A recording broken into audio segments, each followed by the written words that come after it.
Lastly, let's take a look at three troublemakers, which really aren't that tough. But let's just take a look at these as we wrap up our work on punctuating relative clauses.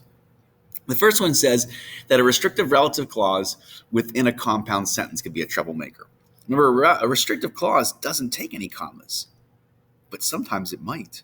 What if I said I liked the sideshow act that had the Wolfman, but I found his smell repugnant? Whoa, you have a comma here. Well, that comma is because it's a compound sentence, comma, but, brand new sentence.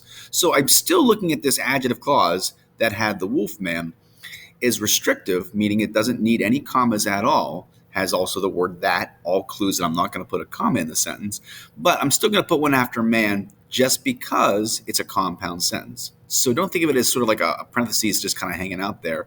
It's a comma conjunction into a compound sentence.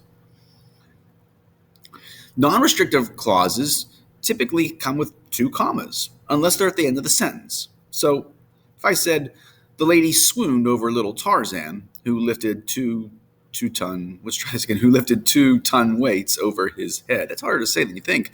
Well, this time I only have one comma. Well, the reason I have only one comma is because it's at the end of the sentence. So it never really ends the sentence with a comma. We just simply put one there, and then that's all we need. That's not really that much of a troublemaker. And lastly, number 3, not all lowercase nouns require restrictive clauses. Now, we know that most of the time a lowercase noun is going to be looked at as being restrictive and will have no commas. But sometimes a lowercase noun is still pretty specific. If I said, I can't wait for tonight, when little Tarzan will wrestle a bear in the main arena, well, I'm going to put a comma after the word tonight. Sure, it's a lowercase noun. It's pretty common. But at the same time, tonight's still specific. There's only one tonight. And so therefore, when I say tonight, it's so specific that a comma would make sense. And those are our 3 little troublemakers that we might come across. So as you practice your multiple choice questions, try to apply those rules, those hacks, and those little troublemakers to those sentences.